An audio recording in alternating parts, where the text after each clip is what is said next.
there's a big hunt, and Dido and Aeneas end up in the same cave through a shower of rain, and this is all organised by the gods, of course. What then happens is the least explicit sex scene in world literature. So they go into a cave. It's pretty unspecific what happens, but it's clear that they get it on. And then we have a comment by the poet about this scene. And this is a really crucial scene. And there's some really important questions here. First of all, is it a marriage? Dido is made to think it's a marriage by Juno, who manipulates the situation. She has Juno, who is the goddess of marriage, produces circumstances which make it look like a marriage from Dido's point of view. But when Aeneas, later on in the book, says, "I did not marry you," it's important that he's telling the truth. So you can see why it looks like a marriage from Dido's point of view, because Juno's tried hard to make it look like a marriage, but basically it is a one-night stand in a cave. That's what it is. And remember, these are not two any old people, they are the heads of states. So a one-night stand in a cave is insufficient in terms of a marriage between these two people, given their rank and status.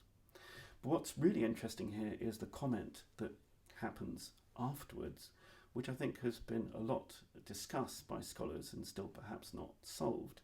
So what the poet says is that Ille dies primus lati primusque melorum calcifuit. So that day was the first of death and the first cause of evil.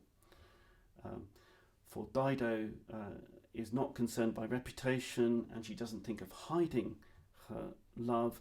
She calls it a marriage, and she concealed her fault by that name.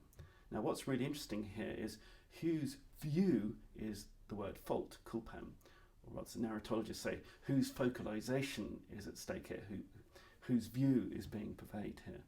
Now one view is that this is the narrator, and the poet narrator, is saying Dido did the wrong thing here. And that's a perfectly good view which many people have had. But what I'd like to suggest is actually this is Dido's view. For example, at line 19 of the poem, she talks about her potential lack of loyalty to her dead husband as culpa. So it's a word she has actually used before in the narrative. And I think it's much more interesting if you read this scene as talking about Dido's view of what happens in the cave. And the poet is not making a judgment here, in my view, because I don't think he really condemns Dido for her act with Aeneas. After all, it's been set up by the gods, it's not her fault.